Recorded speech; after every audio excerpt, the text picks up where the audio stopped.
Waktu sidang soal rakyat. Wakil rakyat bukan paduan suara. Jawab soalan nombor 3 ini adalah berkaitan dengan pihak SADA telah pun menamatkan perkhidmatan kutipan yang dibuat oleh pejabat pos di seluruh negeri Kedah. Soalan A adalah berkaitan sama ada tindakan ini disedari menyusahkan rakyat atau tidak. Sebenarnya kita memang ada sedikit sebanyak akan menjejaskanlah kalau sekiranya orang tu dia biasa bayar di pejabat pos, tiba-tiba ditamat kekhidmatan, maka akan ada sedikit gangguan kepada orang berkenaan. Tetapi kita tak ada pilihan kerana perundingan gagal mencapai persetujuan yang akan saya huraikan kemudian. Dan kita telah pun menyediakan beberapa alternatif bagi menyelesaikan masalah dan kesukaran yang dihadapi oleh rakyat. Alternatif yang disediakan oleh SADA bagi memudahkan rakyat membayar bil adalah dengan menambah kaunter statik. Pertama, pusat latihan Changlun yang beroperasi pada 22 Mac 2011 di Changlun. Kedua, Wisma Darul Aman yang operasi pada 22/3/2011 kerana Darul Aman juga ada pejabat pos. 3, pejabat BPO, itu sebuah pejabat yang diberi kontrak oleh SADA untuk bil bekalan air di pejabat pos BPO ni di Jeniang yang beroperasi pada 22/3/2011. 4, pejabat penyelenggaraan SADA di Batu Tiga Lunas Kulim yang beroperasi pada 17/3/2011. 5, pejabat penyelenggaraan SADA Air Hitam yang dibuka pada 15/4 akan dibuka pada 15/4/2011. 6, unit kutipan luar iaitu kaunter bergerak SADA di 22 kawasan yang sebelum ini mempunyai kemudahan pembayaran di Pos Malaysia. 7, pembayaran bil juga boleh dilakukan di hampir keseluruhan kaunter bayaran Tenaga Nasional Berhad TNB mulai 20 Mac 2001 dan kaunter bayaran Telekom Malaysia mulai 15 April 2001. Yang ke-8, pejabat SADA Gurun. 9, pejabat SADA Kuala Ketil. 10, pejabat SADA Yan. 11, pejabat SADA Sik. 12, pejabat Bandar Baru di Serdang. 18, pejabat di Kuala Nerang. Dan ini akan telah mula beroperasi pada 16 Februari 2001. Berhubung dengan pembukaan kaunter-kaunter baru oleh SADA, pemakluman kepada orang ramai telah dan sedang dibuat melalui cetakan di bil air SADA, melalui media massa, kain-kain rentang dan spanduk di tempat-tempat awam dan juga pemakluman kepada Biro Pengaduan Awam. Selain daripada itu, pemakluman juga dibuat melalui MKK, JKKP dan juga penghulu. C. Sebelum keputusan untuk memberhentikan perkhidmatan Pos Malaysia dibuat, beberapa siri rundingan telah diadakan, tetapi Pos Malaysia masih ingin mengekalkan bayaran tambahan komisen sehingga 90 sen bagi setiap bil. Pihak Pos juga ada mencadangkan agar bayaran komisen tersebut dijelaskan oleh pengguna tetapi tidak disetujui oleh SADA oleh kerana tidak membebankan rakyat. Sehubungan dengan itu, SADA tidak punya pilihan lain selain dari menamatkan perkhidmatan tersebut memandangkan keengganan Pos Malaysia mengekalkan bayaran komisen ke tahap asal iaitu 70 sen setiap bil dan SADA membelanjakan lebih 120,000 sebulan bagi tujuan bayaran komisen saja dan ini menyebabkan SADA terpaksa menanggung kos yang banyak setiap tahun untuk pembayaran komisen. Pertanyaan tambahan. Terima kasih Yang Amat. Speaker, soalan tambahan. Jadi Yang Amat Speaker, berlaku kesesakan di pejabat SADA selepas daripada ni berikutan ramai orang tertumpu di situ. Jadi rungutan yang kita terima, saya nak penjelasan. Tempat-tempat meletak kereta tidak cukup, kaunter yang dibuka sikit. Soalan dia yang berhormat. Apakah SADA berupaya ataupun kerajaan memberi perkhidmatan yang cekap, pantas dan tepat berikutan pertambahan mendadak pelanggan di Pejabat Sadar di Alor Setar dan juga di tempat-tempat lain. Saya ada gambar, Yang Hormat Duk Speaker, ini kesesakan yang berlaku di pejabat-pejabat. Ya. Kenderaan yang bersusun sepanjang jalan mengakibatkan jam dan sebagainya. Dan yang kedua, saya juga mendapat aduan daripada orang ramai. Ini mengenai dengan pembayaran melalui internet ataupun mesin ATM. Kalau dulu ada, tapi hari ini adakah pembayaran menerusi internet dan mesin ATM juga telah ditamatkan? Itu soalan dia. Dan yang ketiga, kerajaan negeri menyatakan bahawa ia dapat jumlah 1.2 juta kerugian setahun.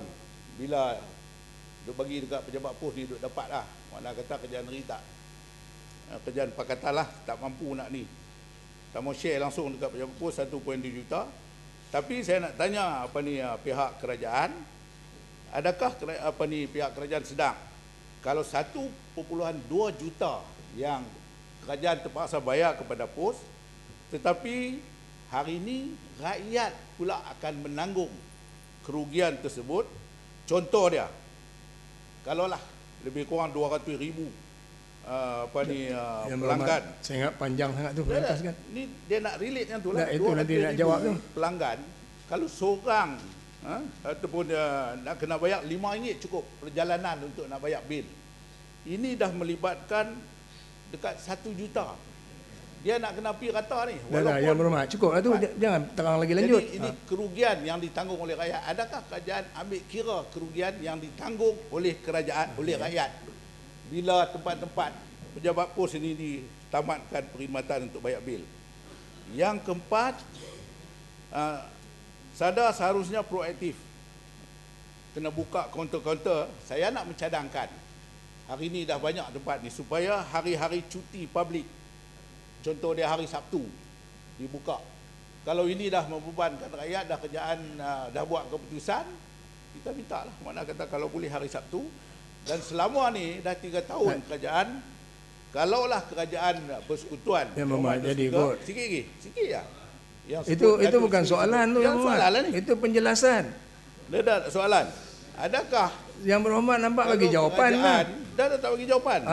Tu soalannya tidak jelas. Tolong bagi soalan lah. Kerajaan pakatan, kalau kerajaan persekutuan disebut oleh Yang Berhormat tadi, bila kita bantu macam tu seolah beruk naik pokok nyok. Saya nak sebut. Apa soalan dia, Yang Berhormat? Ni kalau ini yang berlaku, upah net turun tak upah.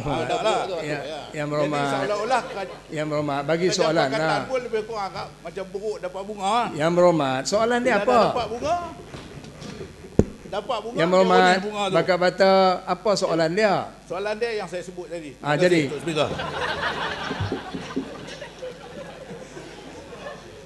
Bakat Bata ni nak bocak setahun sekali boleh bocak tu gian nak bocak dengan dewan. Dapat tahun depan kita bocak lah. Saya nak maklumkan latar belakang dan juga perbandingan seolah-olah pos ni Malaysia ni sengaja nak dera kita. Sadar ni. Saya kata demikian, menyebabkan perundingan tu tak boleh kita nak persetujui bila dia nak meningkat. Pada ketika asal 70 sen tu sebenarnya dah cukup tinggi yang dibuat oleh pos. Tapi Sadar terpaksa terima juga atas kepentingan rakyat. Tapi dia nak naikkan lagi sampai 90 sen. Nampak macam sikit, tapi sebenarnya semua bank, tempat untuk pembayaran ni, kalau saya melihat laporan yang diberi kepada saya ni, semua bank-bank yang menerima pembayaran mengutip dari pihak Sadar, Bank Islam, Bank Simpanan Nasional, Agro Bank, Bank Rakyat, Ion, di ATM pula Bank Islam boleh bayar di ATM, Bank Simpanan Nasional juga boleh bayar di ATM, Bank Rakyat boleh bayar di ATM, Agro Bank boleh bayar di ATM. Tadi nak jawab pasal internet, batal tak batal di internet. Boleh bayar melalui MBF, Bank Simpanan boleh bayar di internet, Bank Islam, Ambank, Maybank, HSBC, Bank Rakyat, Ion Bank. Dan melalui phone banking pula, melalui phone boleh bayar. Yang kata ada susah. Bank Simpanan Nasional, MBF. Bank-bank ni hanya mengenakan 40 sen. Cuba bayang, apa kerja pos ni? Betapa tak cekap punya pos ni, rugi 40 sen. Jadi ini apa kerja Kemudian saya nak katakan POH ni dia cuba nak dera kita. Sengaja nak dera. Lembaga air Perak 50%. Pasal lembaga air Perak 50%. Gitu juga lain-lain operator bagi negeri lain tak dinaikkan 7% oleh POS.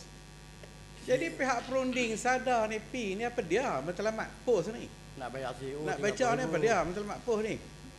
Nak gunakan kesempatan kah? Seolah-olah dia tu menjadi satu ejen. Kalau kita batalkan dia nak pangkap kita. Kalau kita batalkan dia seolah-olah kita ni terpangkap kerana rakyat jadi susah. Jangan guna kesempatan macam tu. Semua pihak ni nak beri perkhidmatan pasal yang lain boleh beri dengan harga yang lebih murah. Jadi ini pun nak kena tengok ni matlamat. Sebab itu ni lah betul-betul GSC. Sebab POS ni pun GSC juga. Duk ambil kesempatan siphon duit semua ni contoh GSC ni. Kemudian kita akan ambil perhatian daripada bakal-bakal tentang kesesakan dan sebagainya, dan kita sebenarnya perlu juga mendidik orang ramai. Kalau dah rasa sesak dan sebagainya, kita akan cuba atasi. Tapi sekarang ni kalau start pun dah mula sesak, macam-macam orang mari. Tapi dengan kemudahan internet ada, dengan kemudahan ATM ada, dan boleh pergi kepada pilihan semua bank-bank yang ada. Yang berhormat, ni bukan ucapan ni tidak. Yang berhormat ini ucapan. Maksud saya, sikap balik peraturan. Internet ni yang berhormat di dalam bandar. Yang kebanyakan pengguna ni di luar bandar.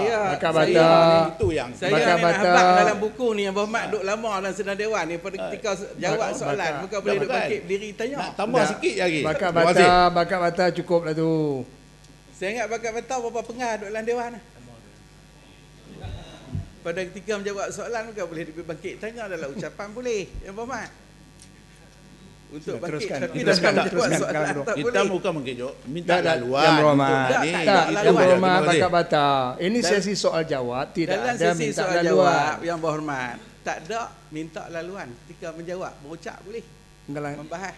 Saya ingat ni lama. Sila teruskan Penggalang Godong. Jadi saya juga tidaklah melihat ni sebagai satu kerugian. Sebenarnya 1.2 juta tadi 120,000 kali dengan 12 bulan. Jadi sudah 1.4 juta yang kita belanja. Dan sekarang ni SADA ni sebagai sebuah syarikat korporat seperti mana GSC lain, kajian telah mengarahkan supaya mereka meningkatkan kecakapan mereka. Rupanya SADA lebihan daripada yang ada sekarang pun yang hampir mencecah lebih daripada 10 juta ke 20 juta lebih kurang itu masih lagi belum mencukupi untuk membuat bayaran hutang. Yang sekarang ini sudah mencecah hampir 1.8 bilion. Yang akan mula dibayarkan dengan apabila diambil alih oleh PAB, Perbadanan SAI Berhad, pada 2013 dijangka permulaan bayaran apabila dikuatkuasakan Akta Industri Air. Duit lebihan tu pun tak cukup lagi nak bayar. Jadi sekarang ni SADA perlu mengambil langkah-langkah untuk meningkatkan pendapatan. Dan tidak boleh sewenang-wenangnya boleh bersetuju dengan pihak-pihak lain yang nak ambil kesempatan. Dan kita pun sedar kalau nak buat calculation tadi ni bahawa setiap orang rakyat akan terpaksa keluar pergi 2-3 tempat dan sebagainya. Tetapi oleh kerana itulah suasana yang berlaku, nampak mainan dan maruah kita tu mula nak dicabar sebagai sebuah GLC kerajaan. Tak boleh juga kita tunduk sewenang-wenangnya. Ini maruah kadang-kadang perlu belanja sikit. Tak boleh juga kita nak biarkan begitu saja. Jadi itu pertimbangan yang dibuat oleh pihak SADA, dan SADA mencadangkan kepada lembaga pengarah yang terdiri pada kajian juga dalam tu, dan kita bersetuju oleh kerana nampak teruk sangat dah POS ni membuat satu diskriminasi juga kepada kerajaan negeri Kedah dan juga syarikat GSC negeri Kedah. Dan saya boleh menerima cadangan daripada Bakat Bata supaya hari cuti boleh dibuat bayaran. InsyaAllah kita akan bincangkan. Dan juga akan menambahkan lagi kalau sekiranya terdapat yang berhormat sekarang ni mendapati ada berlaku kesukaran bayaran, kita bersedia untuk melihat mana-mana tempat yang menghadapi masalah ini, kita akan tambah lagi di segi kaunter bergerak dan sebagainya. Memang dengan sekaligus ni tak akan selesai 100%. Nak selesaikan masalah kerana pos ini dia mempunyai hampir 70 cawangan di seluruh ni Kedah. Cuma tak semua cawangan apabila kita menamatkan perkhidmatan dia akan menjejaskan kerana ada banyak pilihan, terutama jadi bandak-bandak dan sebagainya. Mungkin terdapat tempat-tempat yang terpencil. Itu yang kita akan kaji daripada masa ke semasa untuk kita hadapi selesaikan masalah sukaran rakyat. Terima kasih. Baik, cukuplah. Kita pergi kepada soalan selanjutnya.